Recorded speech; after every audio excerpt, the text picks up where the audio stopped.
I've made my way through some valleys and desert, believing that I'd get lost.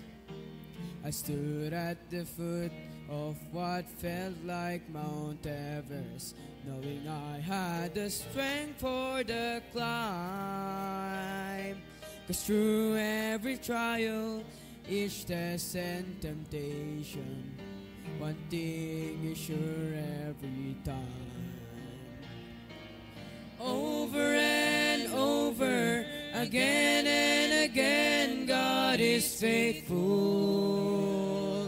Over and over, again and again, through it all, He's made me able to stand and survive, to come through alive when it sure looked like I couldn't win.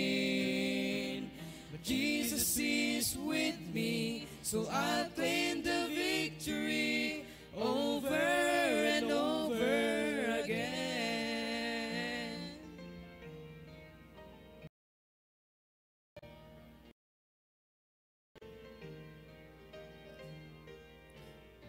Ask me why, I have no hesitation. God does what He says He will do. Well, I'll simply say every battle has taught me there's nothing He won't help me through. So why should I dwell on the hardships and struggles when I look just beyond them? I see the way this will end is with great celebration, and deep in my heart I believe. Over and over, again and again, God is faithful. Over and over, again and again, through it all, He's made me able to stand and survive, to come through alive when it sure looked like I couldn't win. But Jesus is with me, so I'll claim the victory over and over again.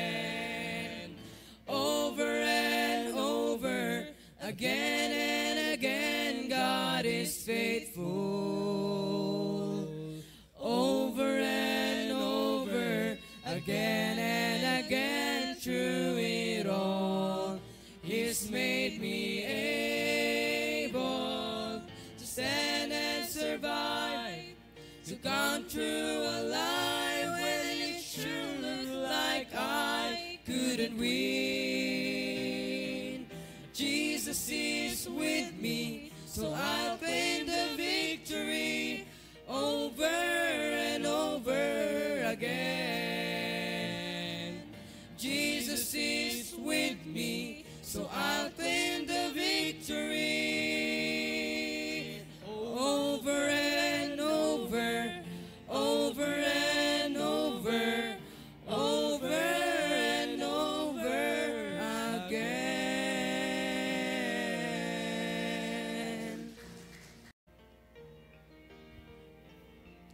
Yes.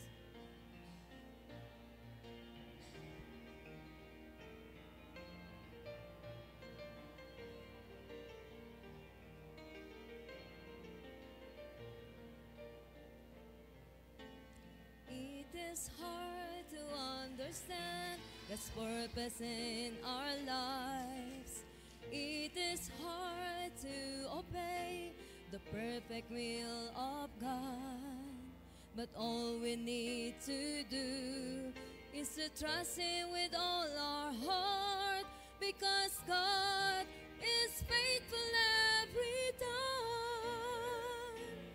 God is faithful every time. He will never leave you. God is faithful every time.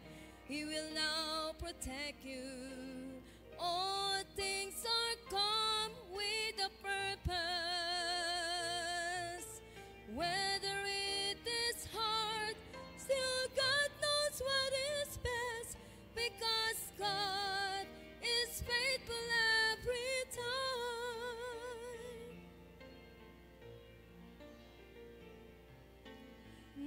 never stop to run the race that God has set before us. Do your best to reach your goal, and God will take the rest. Lay aside your burden at His feet, because God is faithful every time. God is faithful every time. He will never leave you. God is faithful every time. He will now protect you. All things are come with a purpose. Whether it is hard, still God knows what is best, because God is faithful every time. Whether it is hard, still God knows what is best, because God is faithful every time. God is faithful every time.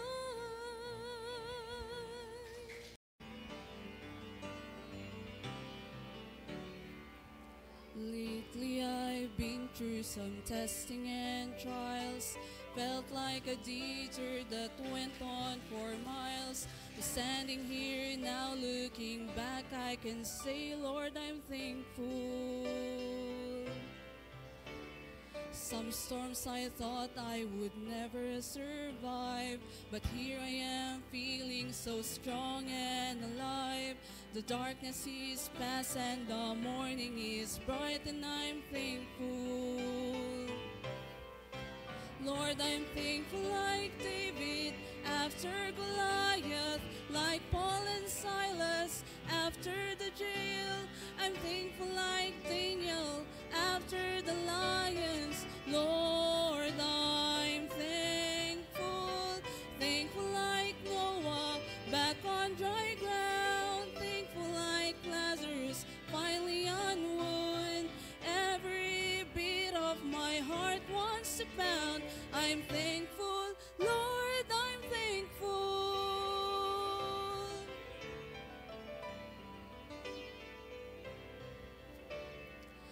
I battled giants of failure and fear, shadows of doubt where my hope was unclear. But all along, Lord, you were hovering near, and I'm thankful. All the seas of my past were a thundering roar that echoed the guilt that I could not ignore. But it's nailed to a cross, and I hear it no more, and I'm thankful. Lord, I'm thankful like David after Goliath, like Paul and Silas after the jail. I'm thankful like Daniel after the lions. Lord, I'm thankful. Thankful like Noah back on dry ground. Thankful like Lazarus finally on wood. Every beat of my heart wants to pound. I'm thankful, Lord, I'm thankful. Thankful like Noah back on dry ground. Thankful like Lazarus finally on wood. Every beat of my heart wants to pound. I'm thankful, Lord, I'm thankful. I'm thankful, Lord, I'm thankful.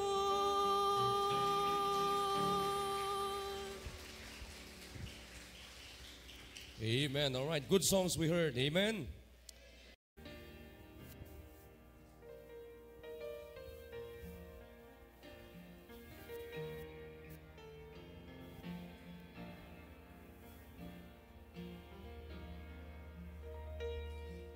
When the hurt goes deeper than the deepest place your heart has ever known, when you're standing in your darkest trial and it seems you're standing all alone, When the tears fall down like bitter rain, and you're wondering if the sun will shine again.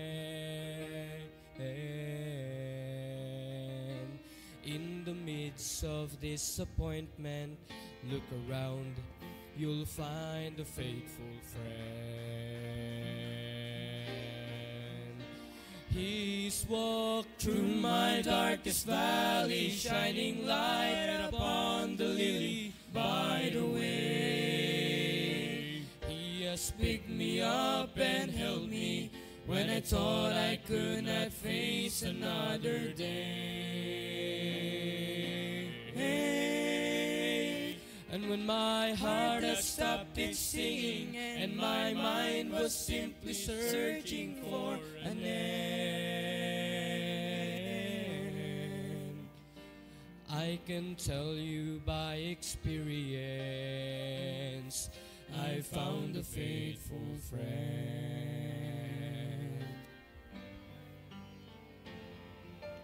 Jesus is a friend that sticks closer than any brother ever can. When the ones that you have trusted proven true, on Him you can depend.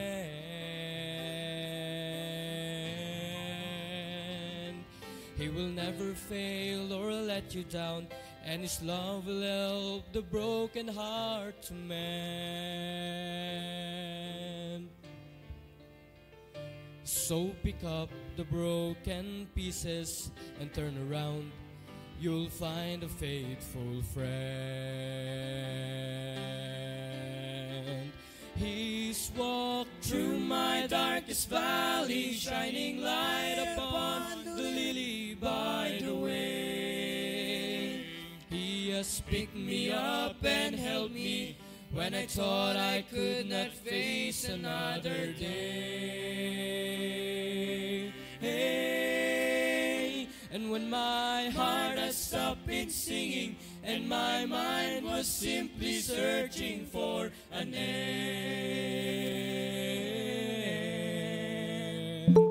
I can tell you by experience,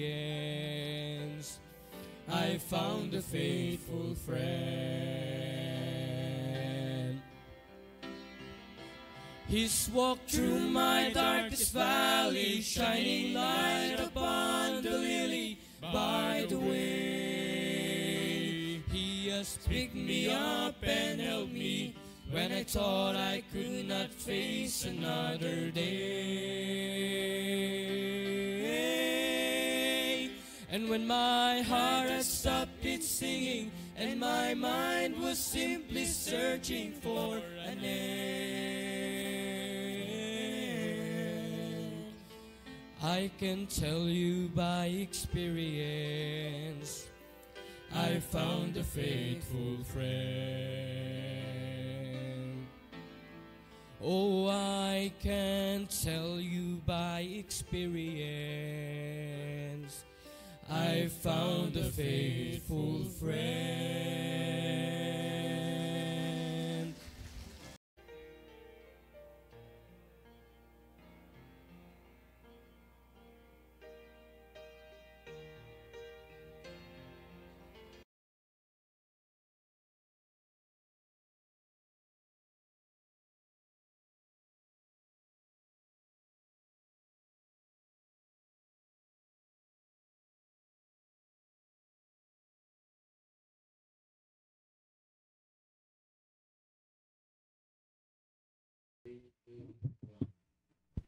Naimbag, no morning kakabsat, barong alaw, barong nga parabor. Yan, mapagpalang umaga sa ating lahat. At welcome sa Panagsagana group na devotion. Yan, kaya mga working singles especially, please join our Google Meet. Yan, nasa GC naman ang ating link. At ang ating FB Live kung nakadata lang kayo. Yan. So, why not mag-join po kayo and mag-comment and yan. Tayo ay mag-aaral ng Word of God. Especially mga working singles. Yan. So, good morning din sa aking kasama, si Ma'am Jinida. Ma'am Ginida, good morning. Amen. Good morning, Sir Christian. Naimbag nga morning kakabsat. Naimbag nga Thursday. It's Thursday again. April 17 sa ating pong kalendaryo. At enjoy po natin yung pakikinig ng salita ng Diyos. Sa Monday, Thursday. Ano yan? Ang tawag mo? Yan. Alright. Sa ating mga live viewers dito, nakasama. At pabitiin natin. Kasama natin sila Ma'am Krisha and Ma'am Ruby. Yan, Ma'am Krisha. Hello, good morning po sa lahat. Enjoy natin pakikinig ng Word of God. Good morning po sa lahat at good morning po sa mga nanonood. Enjoy po natin ang pakikinig po ng salita ng Diyos. Amen. Good morning po. At yan. Si Ma'am Bergie. Ma'am Bergie, good morning sa iyo.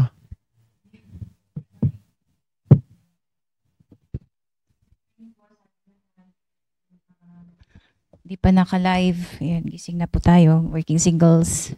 Morning. Alright. Good morning. Yan. And then, sa Google Meet naman, batiin namin si Ma'am Sabel. Ma'am Sabel, good morning sa iyo. Napakaaga mo mahirap. Kinakantsawan ko kasi magpakape nung last Sunday. Good morning, Ma'am. Bati ka. Good morning sa ating lahat. Okay. Diba, hindi ako late ngayon. Wow. Wala ata nagpuyat sa'yo kagabi. Kaya kapag maaga ka, alam namin na walang nagpupuyat sa'yo. Wow, alright. Sana all. Alright. So, good morning din. At yan, dako naman tayo sa ating FB Live. So, sino yun ng mga nandyan? We have 9 viewers, no?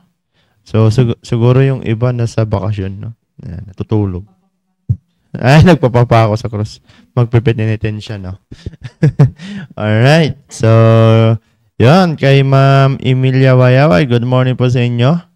Si aking mother, Ma'am Vicky, good morning. Ma'am Heidi Sanat, good morning po. And kay Pastor, good morning po, Pastor.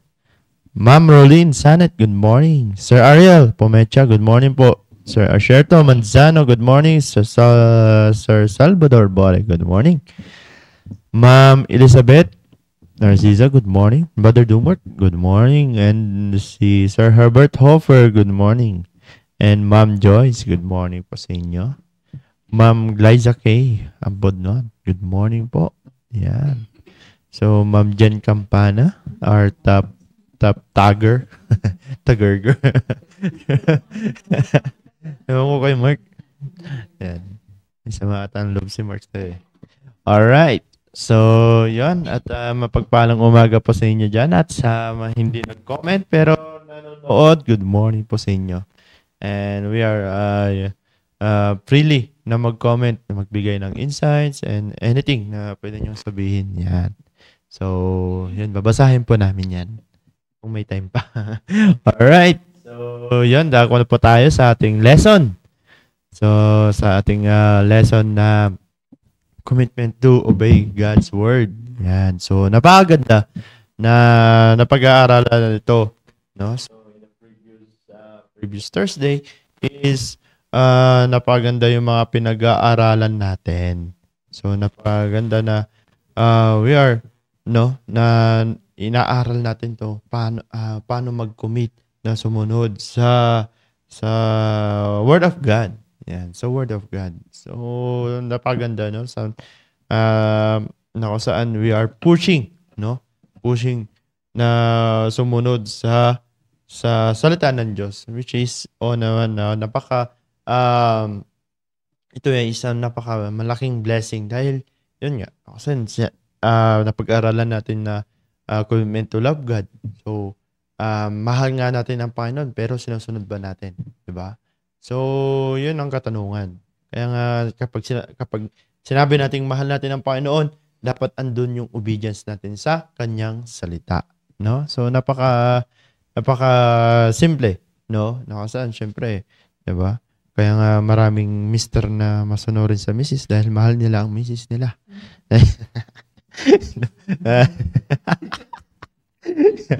Diba? So, yeah. Yun lang. Hindi.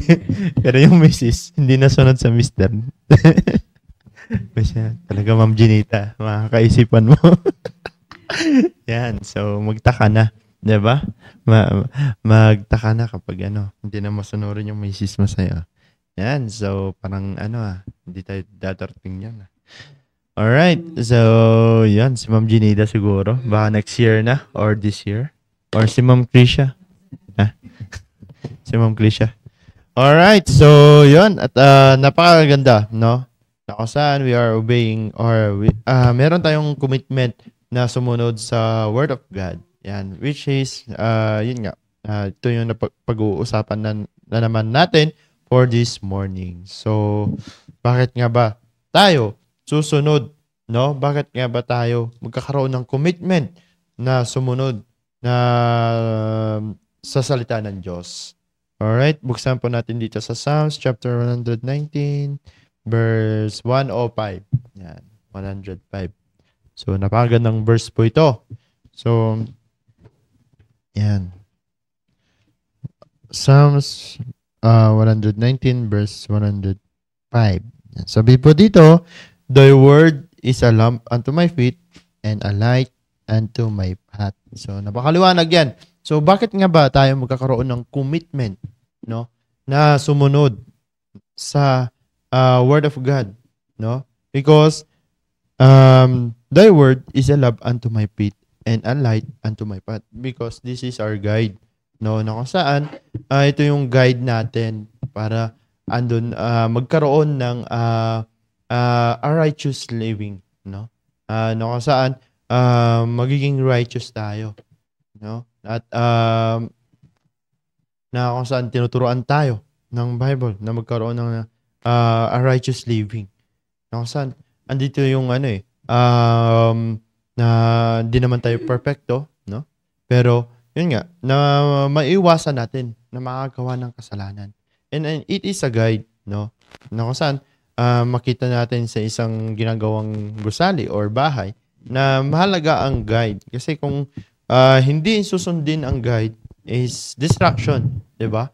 Makita niyo doon sa nung nangyari doon sa Thailand, doon sa Bangkok, 'di ba? Isang malaking gusali ginagawa pa lang, no? Pero gumuho isang 7.4 I think na lindol is gumuho agad ang isang building. Bakit? Dahil, no, hindi sinunod yung guide or some standard or yun nga, no, saan talagang maraming madadamay kapag hindi natin sinusunod yung guide, no? Hindi lang tayo. Kaya napakahalaga because God's word is a lamp unto our feet, no? And a light unto my path. Yan yung ilaw natin. Yan yung guide natin, no? Kasi itong dito sa kamunduhan, 'di ba? Kung saan it's a darkness and kailangan natin ng ilaw. So anong ilaw 'yon? Itong salita ng Diyos. So kaya nga andyan tayo na nagto-soul winning, nagdadala ng bisita, nagdi-disciple, nagba-Bible study. Bakit? Dinadala natin yung ilaw, no? And we are obeying God's word through Great Commission, 'di ba? So napakahalaga na magkaroon tayo ng commitment. Kasi, yun nga, mahirapan ka mag-soul winning, magdala ng bisita or mag-disciple kung hindi natin sinusunod itong Word of God, no? Wala tayong guide sa pagdadala ng bisita. Wala tayong guide sa pag-soul winning. Diba? So, yun nga, na kung saan, we are basing, no? Kaya nga tayong Baptist, kasi maraming Baptist na hindi na Bible standard. Diba? So, yun. Maraming Baptist na iniiba ang Bible, no? Na kung saan iniiba nila na paggamit ng version, merong New Translate King James version. So, yun nga, na napakaraming Baptist na nako-compromise. Bakit? Kasi hindi nila sinusunod yung guide na binigay ng Diyos sa atin. So, which is, ano yung guide nito? Which is, ito yung itong salita ng Diyos. Because thy word is a lamp unto my feet and a light unto my path. So, napakahalaga magkaroon tayo commitment because this is our guide bilang isang Kristiyano. No? Then, open ulit natin dito sa Psalms 19. Yan. Verse 7. No? So, napakagandang verse po ito. Sabi dito, the law of the Lord is perfect, converting the soul. The testimony of the Lord is sure, making wise the simple. The statutes of the Lord. Diba? Kanta ba ito? Kantahin mo nga, Sister Krisha. Yeah, the statutes of the Lord are right, rejoicing the heart. The commandment of the Lord is pure, it lightening the eyes. And the fear of the Lord is clean, enduring forever. The judgments of the Lord are true and righteous all together. So, napakaganda, di ba? Na kung saan, andito yung yun nga, na kung saan ito yung ilaw natin, ito yung guide natin, which is, magkaroon tayo ng commitment na sundin or, ayun nga, i-obey natin ang word of God, no? No, which is, sabi dito, the law of the Lord is perfect. Yan, is perfect. So, saan pa tayo, di ba? Kung tayo nga, gusto nating perfect, di ba? So, yun nga, si Ma'am Ginida, naghahanap ng perfect na lalaki para sa kanya. Ay, right man. Ayaw mo ng left man. Yan, tulad ni Ma'am Sabel, naghihintay ng perfect timing para ikasal. Ay, yan. Yan. So, yan nga, nakasaan, tayo nga, di ba? Parang gusto natin perfect para sa atin. So, why na, di ba? Itong salita ng Diyos is perfect, no? So, makikita natin dito sa verse nito na nagsasabi na the law of the Lord is perfect. So, it is our guide na andito yung andito yung perfection ng Panginoon, yung word of God niya, na kung saan kapag sinunod natin, blessing, no? And it will tayo ay lalago bilang isang Kristiyano, no? And converting the soul. Yan, 'di ba? Yung mga yun nga, na kung saan marami nagte-testimony na dati silang lasinggero, tapos napakakinig ng word of God and sinunod nila yung word of God, yun, 'di ba? Naalis sila sa dating kalagayan nila. It convert, no? Na kung saan na itong word of God nito is very powerful na it will change the life of people. Na kung saan talagang andun na yung makasalanan na ginagawa natin is yun, hindi na natin ginagawa. Bakit? It converting the soul. Yan. The testimony of the Lord is sure, making wise simple. And dito natin makikita yung wisdom ng Panginoon. Na kung saan, through sa wisdom, no? Sa wisdom natin is talagang ikaw ay it making wise the simple. Na andun yung wisdom ng Panginoon is nandito na. So kung susundin natin yung word of God, no? And itong guide ng Panginoon sa atin, andun yung wisdom ng Panginoon, no? Kung saan yan nga yung hiningi ni King Solomon, yung wisdom. So bakit siya yumaman? Dahil sa wisdom ng Panginoon. Bakit siya andun yung high respect ng mga ibang tao, no? Andun yung reputation niya. Kung saan? Because of the wisdom na pinaklob ng Panginoon. No? Kaya nga napakaganda. No? Then sa verse 8, the statutes of the Lord are right, rejoicing the heart. The commandment of the Lord is pure. So, di ba? Napakaganda. No? Kung saan itong guide natin is perfect. No? And dito yung it converting soul and making wise the simple. And perfect, no? And pure. Yan, saan enlightening the eyes. So napakaganda, no? Saan saan ka pa makakita na yung guide mo is perfect, no? Saan ka makakita yung guide natin is very powerful and making wise the simple, di ba? And pure, word of God. So, napakaganda na kung saan andun yung commitment. Why not, no? We do our commitment na mag-obey sa word of God at di lang ikikip natin yan sa ating puso, no? No, ibig sabihin ng ikikip is andito yung yung andito yung gagawin natin, papahalaga natin yung Word of God, di ba? So hindi yung ibig sabihin ng keep is yung itatago lang natin hanggang dito lang, di ba? Kundi andun yung papahalaga natin. So kapag pinapahalaga natin yung Word of God, kakaroon tayo ng commitment na sundin yung Word of God. Kaya nga andun na kung saan andun yung preaching ni Pastor about sa soul winning, like yung kagabi, di ba? Kung susundin lang natin, no? And gagawa lang tayo ng commitment na sundin natin yung Word of God is napakadali na lang natin gawin ang soul winning, ang magdala ng bisita, mag-disciple, mag-Bible study, lahat ng commandment ng Panginoon is napakadali dahil yan nga, na kung saan we have a commitment to God. Yan, na kung saan commitment na sundin natin ang Word of God. Kaya nga, sabi nga, if you love me, keep my commandments. No? Sabi nga, sa talata na yun, no? Na kung saan, kung mahal natin ang Panginoon, kikip natin yung commandments niya. No? Papahalaga natin yung commandments niya, susundin natin yung commandments niya. And the Lord will bless us, di ba? Isang katuwaan ng isang ama kapag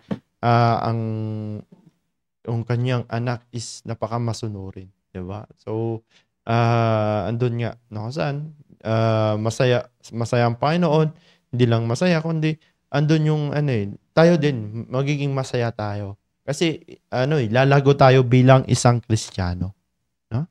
So kung paano na lang tayo kung walang guide, no? Paano na lang kapag walang guide ang ating buhay bilang isang Kristiyano, di baka isa tayo doon sa nagpipenitensya, no? Na kung saan baka nampas-ampas mo na rin yung likod mo, di ba? Isang binubuhat mo na yung krus.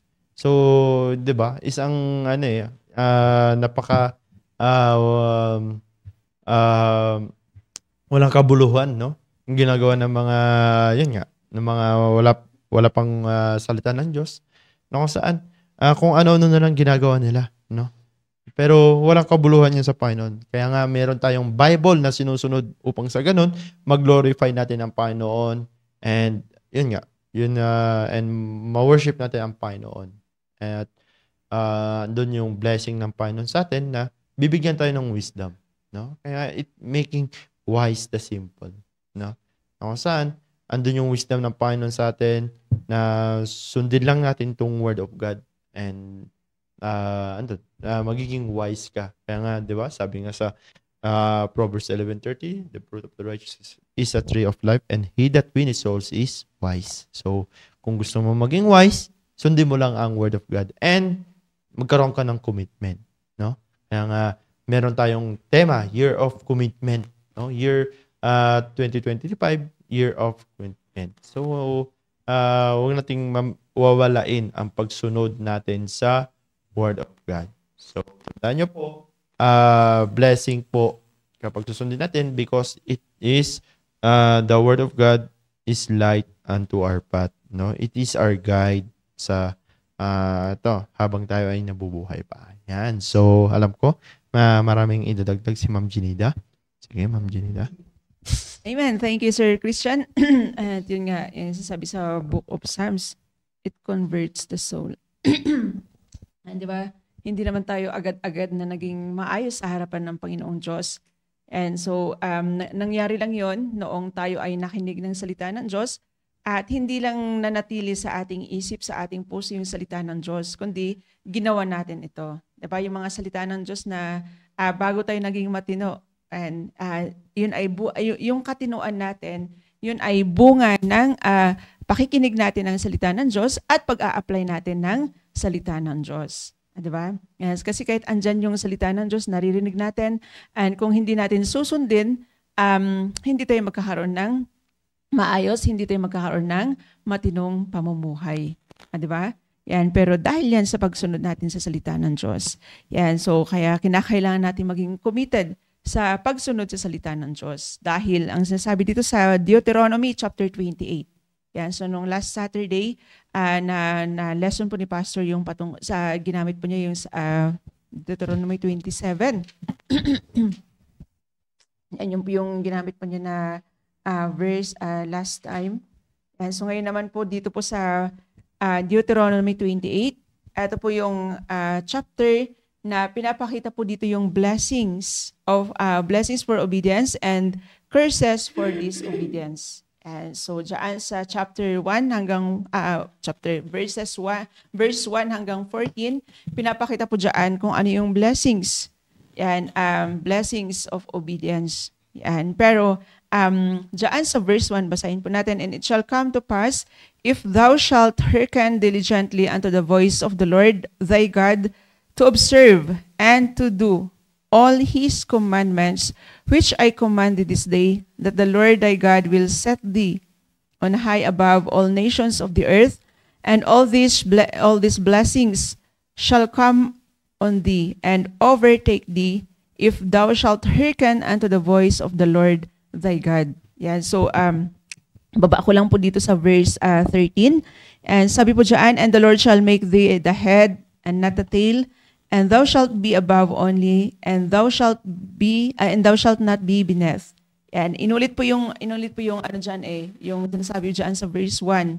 Sabi po dyan, if that thou hearken unto the commandments of the Lord thy God, which I command thee this day, to observe and to do them, and thou shalt not go aside from any other words which I command thee this day, to the right hand or to the left, to go after other gods to serve them. Yan. So, nabanggit po dyan sa mga verses na yan, and para makatipid po tayo ng time, hindi ko babasahin yan, hindi ko binasa po yan lahat, at marami pong i-share si Ma'am Virgie. Yeah, para makasave po tayo ng time.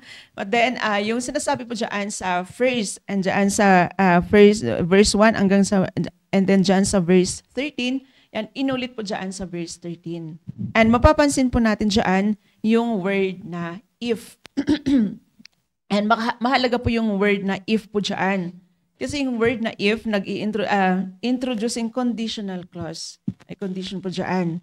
Sabi dyan, if thou shalt hearken diligently. Yan, ibig sabihin po ng word na hearken dyan is to hear intelligently, to give attention, to obey. And so, ano po yung bibigyan natin ng kahalagahan? Ano yung bibigyan natin ng attention? And sabi po dyan, unto the voice of the Lord thy God. And voice of the Lord, walang ibang tinutukoy dyan, kundi yung commandments ng Panginoon. Yung sinasabi ng Panginoon sa atin. And sabi dyan, to observe. To observe and to do. And ibig sabihin ng observe is to hedge about. Di ba? Ano yung i-observe natin? Yun yung voice of the Lord. And sabi dyan, and to do. Yan, to do.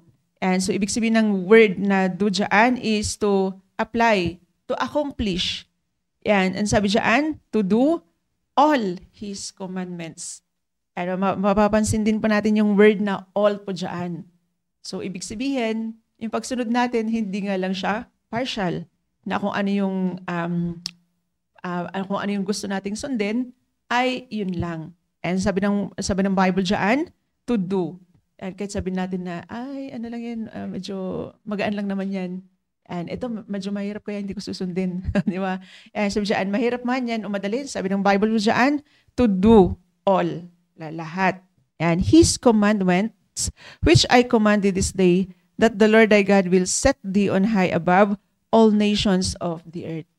And di ba? Andyan na yung blessing po dyan. Kaya mapapansin po natin yung bansang Israel, di ba? And actually, yung kausap niya dito yung mga Israelites And pero tayo, kung tinanggap na natin si Jesus bilang Panginoon at tagapagligtas, anak na tayo ng Panginoon, yan, ilagay natin yung sarili po natin dyan. Yan, kaya mapapansin natin, di ba, yung bansang Israel, kung gaano sila iniingatan ng Panginoon. And di ba? And kaya nga hindi sila nadidefeat sa mga kaaway po nila. And dahil isa yun sa pangako ng Panginoon sa bansang Israel. Then sabi po dyan sa kasunod na verse 2, and all these blessings, okay? And hindi lang blessing, yan, blessings, plural. At ibig sabihin yan, Ma'am Virgie, magaling sa English, Ma'am Virgie, plural, madami. Yan, blessings. And sabi dyan, blessings, hindi lang sinabi ng Bible dyan na blessing. Ang ibig sabihin, kapag natutunan natin bigyan ng attention and i-apply natin yung salita ng Diyos sa buhay po natin, hindi lang iisang blessing yung makukuha natin mula sa Panginoon. And kundi sabi ng Bible dyan, blessings shall come on thee. Yan, so blessings, darating mga blessings sa atin. And sabi ng kasunod na phrase po dyan, and overtake thee. Yan, di ba? Overtake, akalain mo yan na dahil sa pagsunod natin, pag-observe natin sa salita ng Diyos, and committed tayo na sundin kung ano yung inuutos ng Panginoon sa atin, hindi lang darating yung blessing. Kundi sabi ng Bible po dyan, overtake thee. Akalain mo yan, o-overtaken ka ng blessing. Naalala niyo ba yung preaching pastor last time, di ba? Na yung blessing hindi lang darating, kundi o-overtaken ka pa niyan. Di ba? And then sabi rin po ng Bible po dyan, pero sabi ng Bible dyan, if thou shalt hearken unto the voice of the Lord thy God. So inulit na naman yung condition po dyan. Ano yung condition po dyan? If thou hearken unto the voice of the Lord thy God. Di ba? Yan, so yung blessings darating po yan sa atin, o overtaken tayo ng blessing, mas mauuna pa yung blessing. Alam mo yun na, hindi na tayo yung nag-aantay ng blessing. Yung blessing na yung nag-aantay sa'yo. Bakit? Dahil yun sa pagiging committed natin sa pagsunod ng salita ng Diyos. Yan, so yung hindi natin pinipili yung salita ng Diyos na sinusunod po natin, but then yung sabi dyan, do all His commandments. Ginagawa natin lahat, sinusunod natin lahat. Diba? And bagamat minsan lahat naman tayo may kahinaan tayo. At minsan mas maano tayo sa isang bagay at medyo mahina tayo sa ibang bagay, 'di ba? Yan, so meron man tayong ganun, pero napakaganda na andun pa rin yung pagsunod natin. Yan, sa lahat ng inuutos ng Panginoon sa atin. Yan, so darating man yung time na parang hindi ka na masaya pagsunod, pero ang mahalaga doon ay sabi ka ni Pastor Arnie, and kung darating man yung pagkakataon na hindi na masayang sumusunod, pero susunod pa rin sa kautusan ng Panginoon. And so sa kautusan ng Panginoon yun na. Minsan mas madaling sumunod sa kautusan ng iba. And, pero dyan sa Panginoon nagkakaroon tayo ng struggle.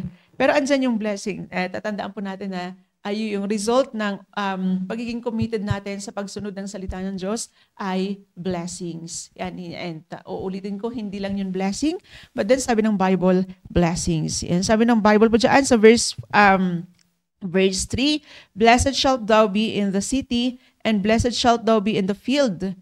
And so, alam mo yun na kahit saan ang gulo ng buhay natin, ibabless ng Panginoon.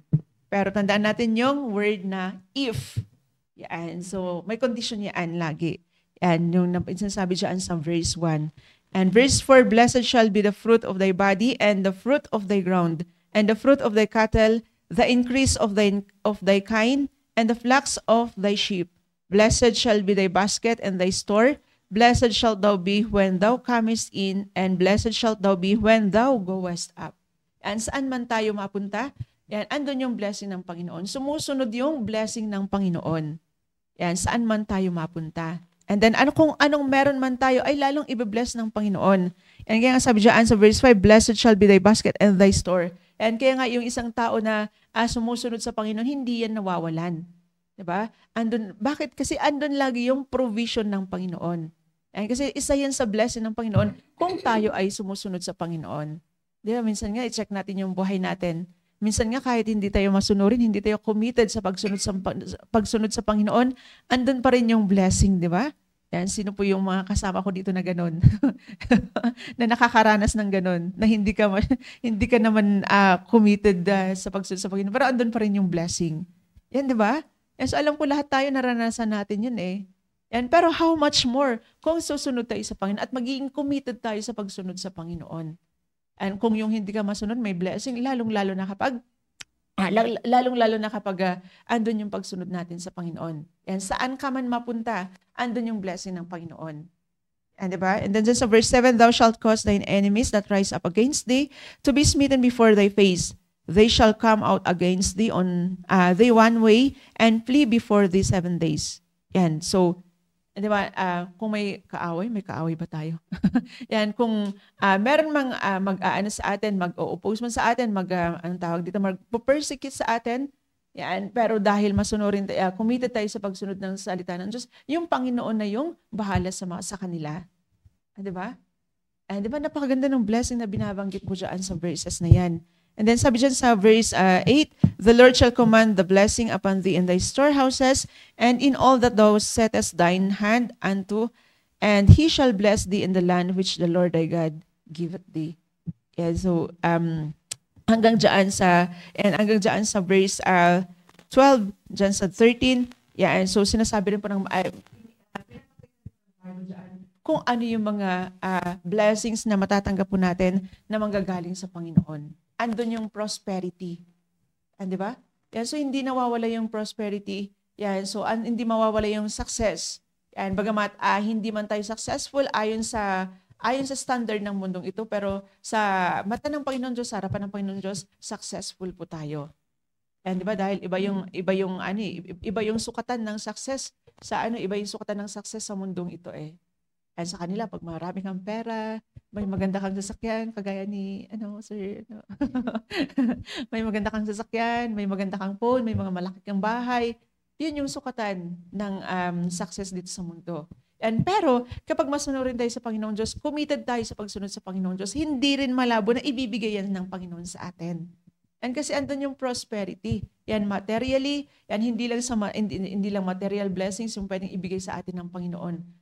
Pero tatandaan po natin yung condition po dyan. Ano po yung condition po dyan? If thou shalt hearken diligently unto the voice of the Lord thy God to observe and to do all His commandments. Ano ba? And gusto po ba natin na magkaroon tayo ng prosperous life?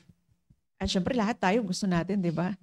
And siguro pag yung tao na aayaw, merong problema na yan.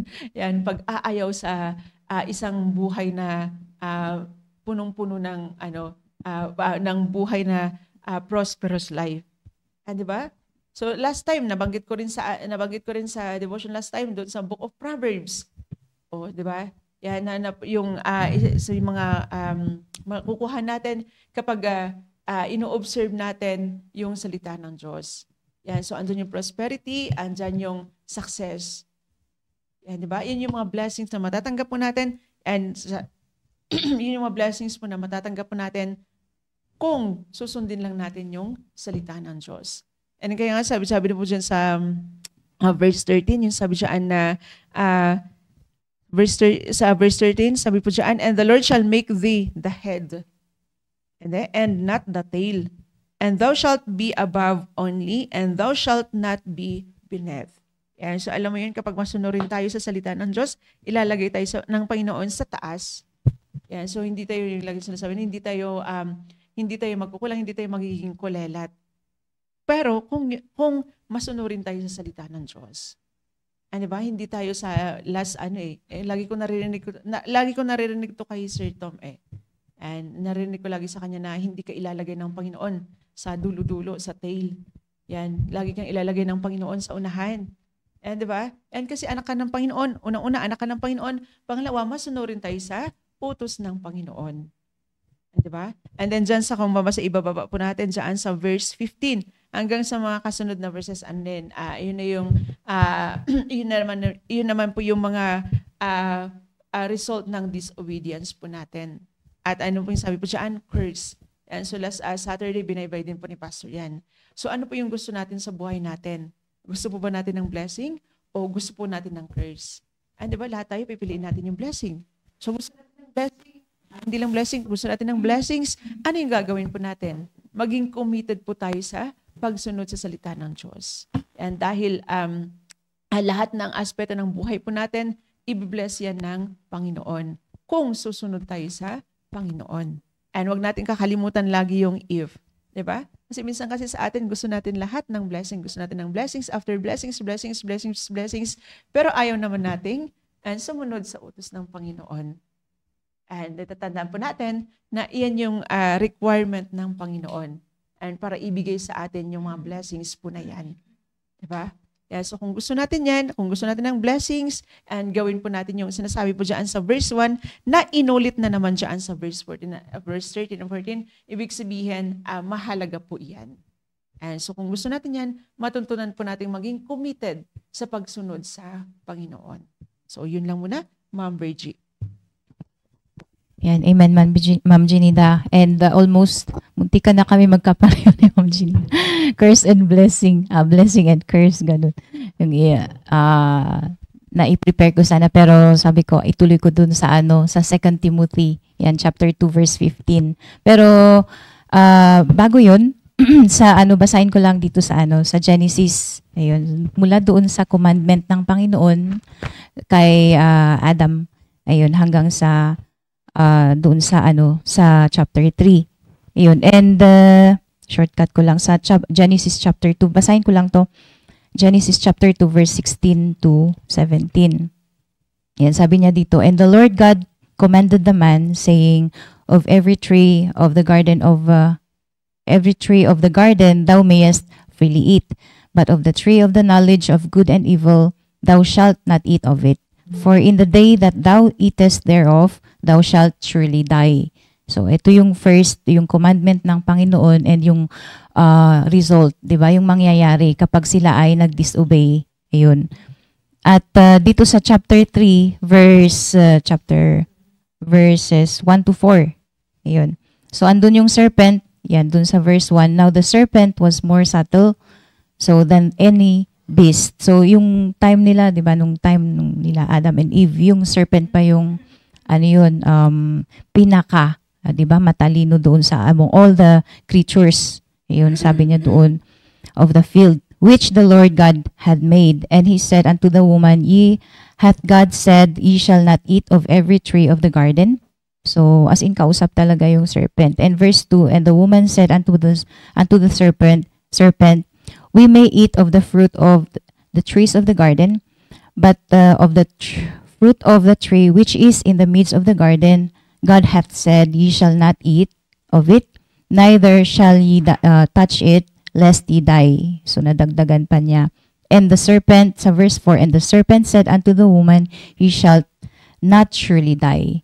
So, dito, we can see how the serpent, how Satan twisted, diba, yung commandment ng Panginoon, yan, pagdating doon kay Eve. And aware na sila doon sa commandment, diba? Inulit pa nga na dapat hindi nila kakainin yung forbidden tree. And yet, dito, sa, yung katulad ng sinabi ng Ma'am Genida, ang obedience talaga, yung obedience has a wide range, di ba, ng blessings. Yan, sanga-sanga. Ayan, kayong nabanggit na Ma'am Genida kanina, it's general na blessings na hindi mo talaga matingi-tingi, hindi mo mabilang, di ba? Andun na lahat. Yan, so complete set, complete package doon sa obedience. And kung mapapansin natin talagang dito pa lang sa sa illustration ng disobedience naman nila Adam and Eve. Let's go to the sa yung result, 'di ba, na yung nangyari. And nabasa ko lang yung naging pinag-compare ko lang doon sa commandment na mula doon sa commandment ng Panginoon hanggang doon sa disobedience nila. And the result is, syempre andun nga yung naipapasa, nagkaroon ng curse of sin, 'di ba? Na kung makita natin ganun ka doon ka grave, 'di ba, yung curse of sin kapag tayo ay nagdi-disobey. So, andun yung naipapasa, 'di ba, yung from generation to generation. Minsan pag nag-share talaga ako, nababanggit ko 'yun. Yung 'di ba, yung pagiging kusang makasalanan ng tao. So, to think na andun na nga yung kasalanan tapos dodoblehin pa natin, 'di ba, yung disobedience. Ayun. So, hanggang ngayon, 'di ba, kapag tayo nagdi-disobey na kahit na ligtas na tayo, ayun, hindi na mawawala yung consequence, 'di ba? Laging may kapalit. At sabi niya dito, obedience will keep us away from yung in opposite doon sa nabasa ko kanina na nakita natin yung consequence, 'di ba, na hindi na maibabalik, 'di ba, yung dati na fellowship ng tao sa Panginoon, yung dating perfection, 'di ba, ng pagka-create ng tao kasi nga dahil dun sa disobedience. And until now, 'di ba, may mga nakikita natin yung mga result ng disobedience yun sa Panginoon. Kaya dito, sabi niya, kaya obedience will keep us away from danger. Kapag tayo talaga is, we are committed, di ba, to obey. Andun yung safety natin, di ba, sa Christian life natin. Safety natin mula dun sa kapahamakan, syempre. Kasi, depende dun sa minsan ang disobedience natin, depende sa disobedience natin, di ba, yung mga consequences. And mahirap naman, di ba, kung mamumuhay lagi tayo sa disobedience lagi hanggang sa time comes na hindi natin namamalayan, yun, hindi na tayo makawala, di ba? Kumbaga, yung parang ka na, antag dun nakasakal ka na ng disobedience mo na hindi ka na nakakawala doon at nakikita mo na yung consequences sa family mo, sa generation mo, di ba? So yun yung it's yung warning yan ng disobedience. And yun, in obedience there is safety. So dito sa sa 2 Timothy chapter 2 verse 15. Ngayon, because of that, dahil nga yung 'di ba mula doon sa Genesis na kung paano i-twist 'di ba ng diablo ang word of God, na tayo naman ngayon we are so blessed na we are in the set of truth. Kasi ang daming mga Baptist, ang daming mga pastors, 'di ba, ng ibang Baptist church. Kasi parang ngayon hindi na about mga Jehovah or Iglesia or mga Catholic. It's all about Baptist na mismo 'di ba? Na kahit yung mga pastors from other churches na hindi na nila alam kung totoo na wala na sila sa set of truth, 'di ba? Na nalilihis na. Ayan, kahit nga within our, dito sa CBBC, di ba, may mga umaalis, may mga natutwist. Ayun, kaya kami din mga fourth year, mga students, talagang ina-assure and laging nire-remind yan. Kasi how committed we are in our obedience yan sa Word of God. At sa 2 Timothy, yung last time na nabanggit ko, chapter 2, verse 15, study, yan, to shew thyself approved unto God, a workman that needed not to be ashamed, rightly dividing the word of truth. Kasi nga, yung dito sa alam natin na we are to commit, di ba, in our obedience. We are to mag-commit tayo sa word of God, di ba, sa obedience, doon sa application. How about naman doon sa rightly dividing the word of truth, di ba, na of course, andun yung kalakip niya yung we study, we examine, 'di ba? Para alam natin kung ano yung sinusunod natin. Katulad nung nabanggit nila kanina, mga kasamaan ko, yung the word of God is our illumination, our guide, 'di ba? Na andun dapat yung masusi or careful, 'di ba, examination natin. And dapat we aware tayo. Ayun, doon nga nabanggit doon sa Leviticus. Parang sa din, 'di ba? Parang kumbaga sa batas din ng bawat bansa. Walang excuse sa sa batas, 'di ba? Kahit hindi ka aware, 'yun, ka pa din. Kumbaga, kahit hindi mo alam na bawal pala 'yun, 'di ba? So, pwede ka pa rin makulong, 'di ba? Pwede ka pa din ma-penalize. So, walang excuse sa batas. Ganon din ang Panginoon. So, sa kanya din naman galing 'yun. Sa kanya din derive, 'di ba, na sa Leviticus. Basahin ko lang. Sabi niya dito sa yan, chapter 5. Ayun, kaya lugi tayo kung tayo ay hindi tayo nag-o-obey. Kasi madaling sa atin, 'di ba? Madaling mag-disobey kaysa sa mag-obey. Ayun, nabanggit 'yun last time. Mahirap talagang mag-obey consistently. Pero kung andun naman, kaya nga andun yung masusing pag-aaral ng salita ng Diyos, andun yung we take it by heart, 'di ba? At sa biyaya ng Panginoon, yung salita ng Diyos na sabi niya dito sa verse 7, Leviticus 5:17, and if a soul sin and commit any of these things which are forbidden to be done by the commandments of the Lord, yan, though wist it not, yet he guilty. Yan, yes, yet is he guilty and shall bear his iniquity. Yung dito, 'di ba, yung wist it not, kahit alam mo, kahit hindi mo alam yung batas, yung commandment ng Panginoon, 'di ba? yun, you will still bear yung iniquity, you will still bear the consequence, di ba? Guilty ka pa din, yun. So, whether, hindi ko alam yun di ba? Hindi mo pwedeng sabihin sa Panginoon na, hindi ko naman alam na ganun pala yun, di ba? Minsan tayo, we rationalize, nagre-reason out tayo, di ba, na kapag nagkamali tayo, yun, minsan, hindi ko naman kasi alam, di ba? Wala naman kasing nagsabi.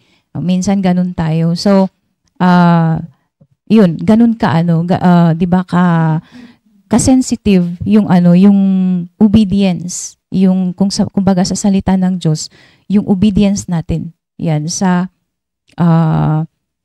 salita ng Diyos. Ayun. And dito nga, yung carefully, kung we carefully study or examine yung salita ng Diyos, parang katulad din ng sinabi ni Ma'am Ginida, andun yung result na we know how to divide yun, the word of truth, the word of God. Alam natin kung ano yung, saan, yung tinatahak natin, alam natin kung paano, di ba, kung kailan, di ba, we know yung all aspects, yung pasikot-sikot ng natin, ng kilos natin, magiging mas careful tayo, 'di ba? Kaya andun yung katulad nga ng nabanggit ko kanina, yung pag sa committed to obey God's word, 'di ba? Pag tayo ay nagko-commit sa pagsunod ng salita ng Diyos, andun yung safety, andun kalakip nga yung pag-aaral natin ng salita ng Diyos, 'di ba? Yung careful studying.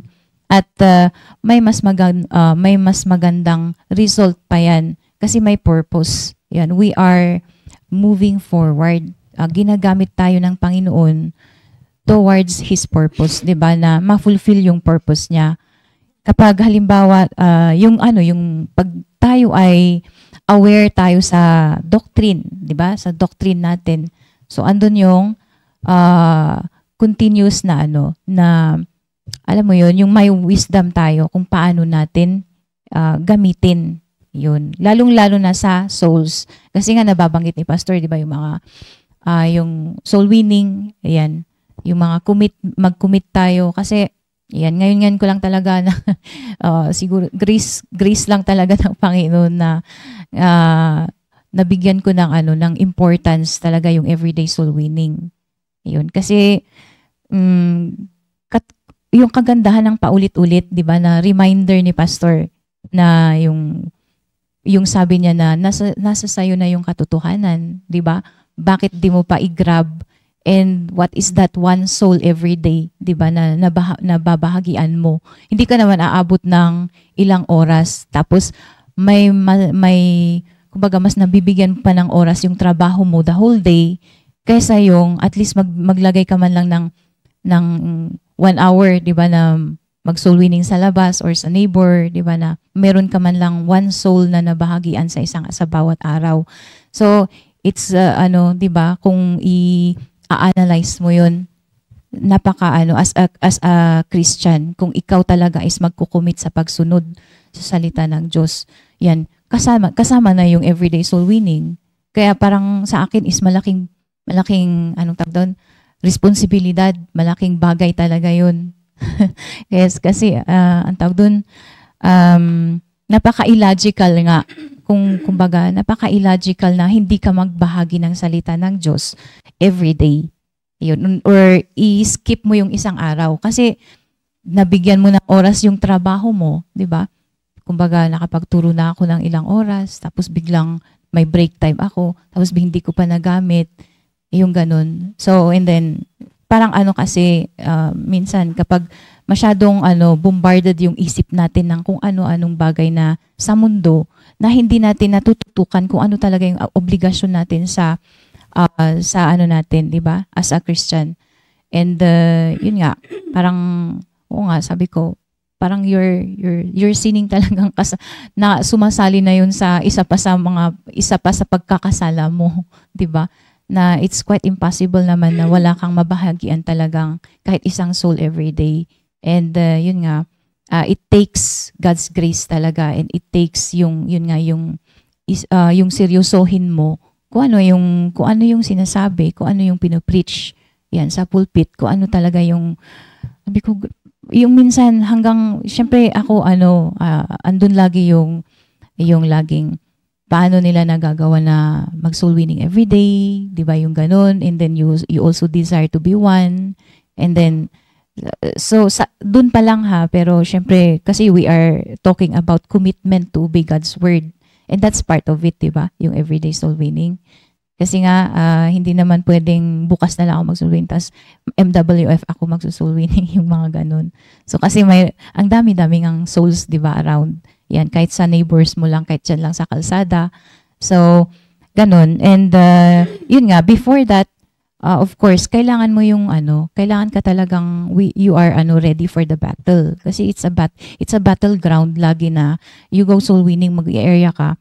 Tapos you don't know the set of truth, 'di ba? You don't know how to divide the word of truth na the word of God, 'di ba? Kasi hindi lang naman hanggang soul winning or pag-share ng gospel ang soul winning, 'di ba? Kasi andun din hanggang sa pagdi-disciple. Ayun, andun yung responsibilidad mo na kapag na-sharean mo at yung tao is willing pumunta sa church, syempre meron ka ng obligasyon na i-follow up siya at andun na yung, 'di ba, tuloy-tuloy na yun. So, yun, yung reflection, 'di ba, ng ating pagsunod ng salita ng Diyos. Kasi kahit na paano mo nga naman, how can you prove, 'di ba, at this moment or at present, kasi we're not in the Old Testament naman na nandito tayo sa present na kalagayan natin, like dito lang muna sa PMA. So literally we are on the verge of 'di ba, discipling, yung goal setting na yung goal natin to disciple, 'di ba, kasi yun yung pinaka result ng kumbaga outcome ng ating ginagawa. So kung hanggang dun lang, kapag halimbawa commitment na committed tayo sa pagsunod, pero the result will still be the bottom line of our yung obedience natin is yung mayroon na tayong dinidisciple, 'di ba? Meron din tayong souls na nadadala sa church. So doon ako parang na-focus tuloy. Kasi syempre minsan I have time to self-evaluate, tapos minsan nagre-review ako doon, nagre-recall ako sa mga preachings or sa mga And then yun nga yung sabi ko, yung past experience ko na meron akong 'di ba? Meron naman akong nadala and na deal ng baptism and na-disciple until now, of course, nafa-follow. Pero hindi nga, syempre, you don't expect souls naman talaga na mag-agad-agad silang pag finalo up mo. Pero yung sabi ni Pastor na sinisendan mo ba sila ng verses? Kinakamusta mo ba sila?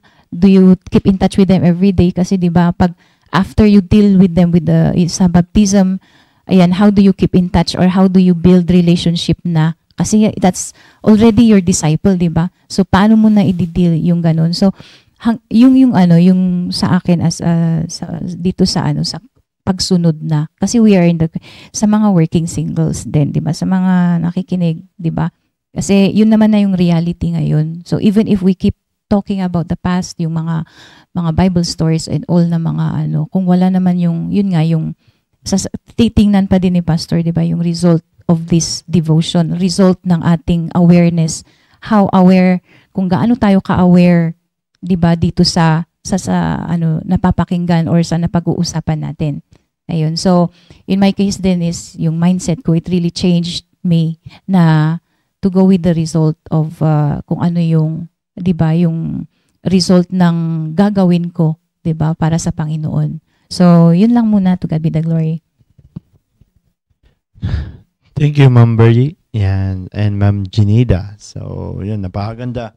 No, na kung saan, blessing, kapag tayo sumusunod sa salita ng Diyos, and of course, kapag hindi. So, tandaan nyo po, na kung saan, every decision or every may ginagawa tayo, it will affect, kung saan andun yung may consequence. So kapag hindi mo sinunod ang word of God, syempre curse yung kuha natin diyan. So alangan blessing, 'di ba? So kaya nga tulad ng sinabi ni Ma'am Janida, kahit hindi ka sumusunod pero pinagpapala ka pa rin ng Panginoon.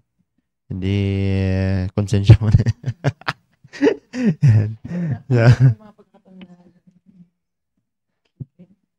Sige. Sige, Ma'am Ginida. May ikwento ka. May mga pagkakataon na kapag may natanggap tayong blessing, guilty tayo, di ba? Na parang sinasabi na parang hindi ko deserve to. Kasi alam natin na hindi tayo sumunod. Yan, di ba? Naalala ko tuloy nung last December na sabi ni Pastor. May sinabi siya sa amin kasi may mga nagbigay sa amin. Kung alam niyo ibalik niyo na lang. Kasi di ba? And hindi natin din maiwasan, sabi ni Ma'am Virgie kanina, sa disobedience. So hindi din natin maiwasan na dahil sa pagsunod ng iba, nababless tayo. 'Di ba? At hindi rin maiwasan dahil sa hindi natin pagsunod ay hindi lang tayo ang naaapektuhan, naaapektuhan din yung iba. Yan, so kagaya na lang ni disobedience ni Adam, 'di ba? Yan, sabi diyan sa Romans chapter 5 verse 12, whereas by one man sin entered into the world, and death by sin, and so death passed upon all men, for that all have sinned. Oh, 'di ba? Bakit lahat na yung naging makasalanan? Dahil yun sa disobedience ni, di ba? Kaya hindi natin maiwasin. Nababless tayo. Amen. Nadadamay tayo sa blessing dahil sa pagsunod ng iba. And pwede rin nadadamay din tayo dahil sa hindi pagsunod ng iba. So kung hindi rin tayo sumusunod, meron din pwedeng madamay dahil sa hindi natin pagsunod. But then, sige, na pala, magsi-6 na pala. So, the next Thursday, dahil yun yung handa na topic ko next Thursday. Sabihin mo na ngayon. I-advance mo na. 6 na eh. Yeah, yun nga. Tama yun, di ba? Kasi oras na para magkape. 6 na.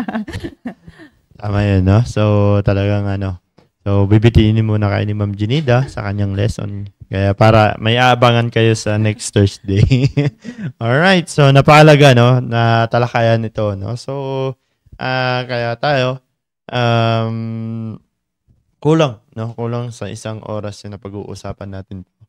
So, bagamat ganun, na kung saan, andun din talaga na araw-araw naman na pag-uusapan. It's all about commitment to obey God's word. No? So, tandaan nyo po yan. Araw-araw na pag-uusapan nyo. Tayo ay, dapat nanonorish yung ating spiritual life because, yan nga, araw-araw tayo kumakain ng spiritual food.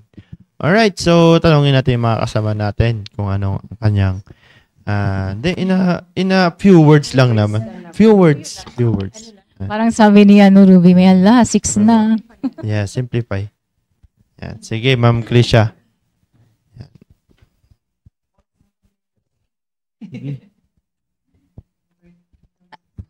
Ayan, so nagpapasalamat ako dahil napaalalahanan ulit na yung gawin nating iayos natin yung sarili natin sa pamamagitan ng salita ng Diyos.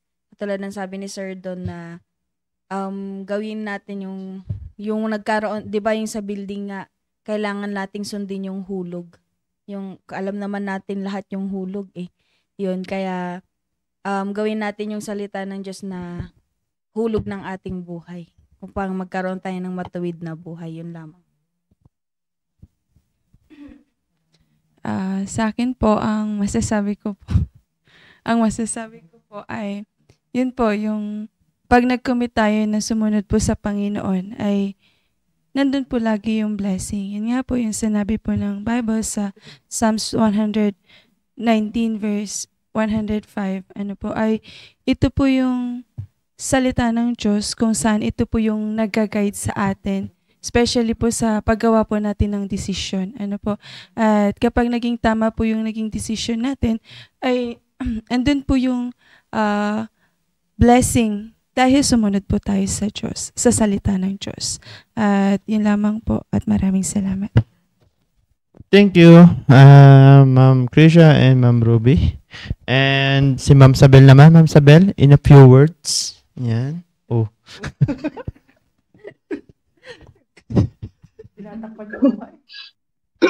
Good morning po ulit. Sa pagsunod natin sa Word of God, ito yung nagiging, sabi nga, guide natin to grow,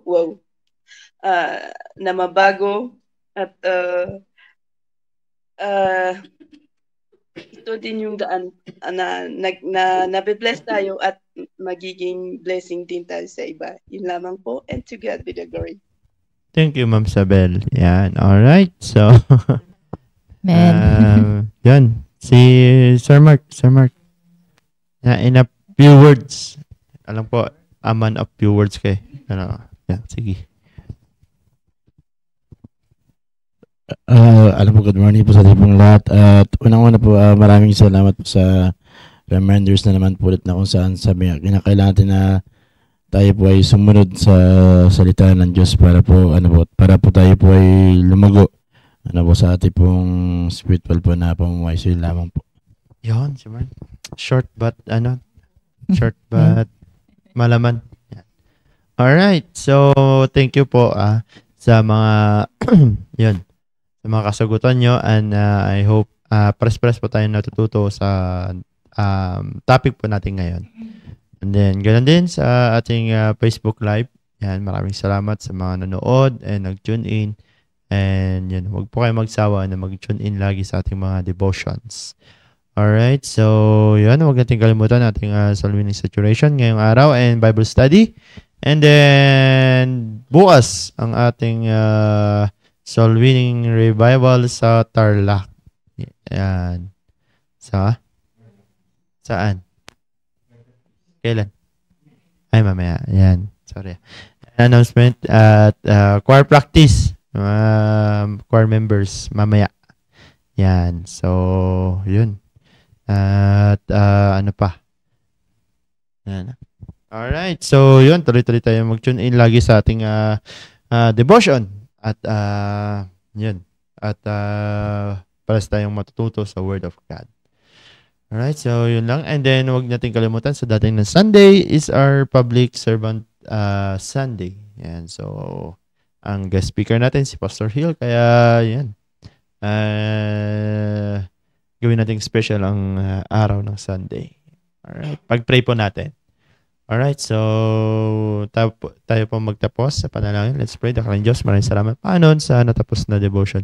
Bless us, O Lord, Panginoon, sa mga napag-aralan po namin, Panginoon, na papahalagan po namin at gagawin po namin, Panginoon, kung ano po yung narinig po namin at napag-aralan mula sa inyong salita.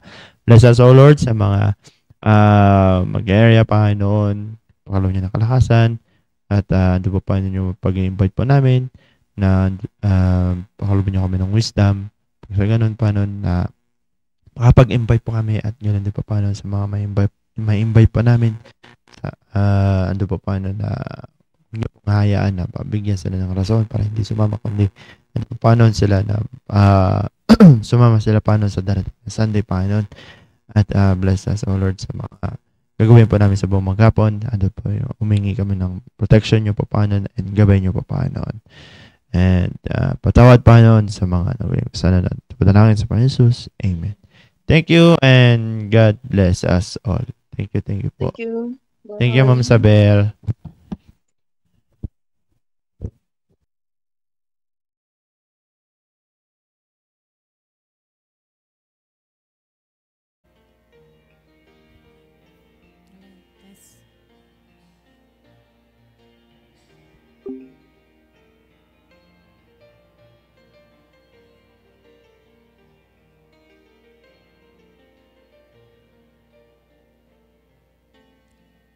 It's hard to understand God's purpose in our lives. It is hard to obey the perfect will of God. But all we need to do is to trust Him with all our heart, because God is faithful every time. God is faithful every time. He will never leave you. God is faithful every time. He will now protect you. All things are come with a purpose. Whether it is hard, still God knows what is best, because God is faithful every time.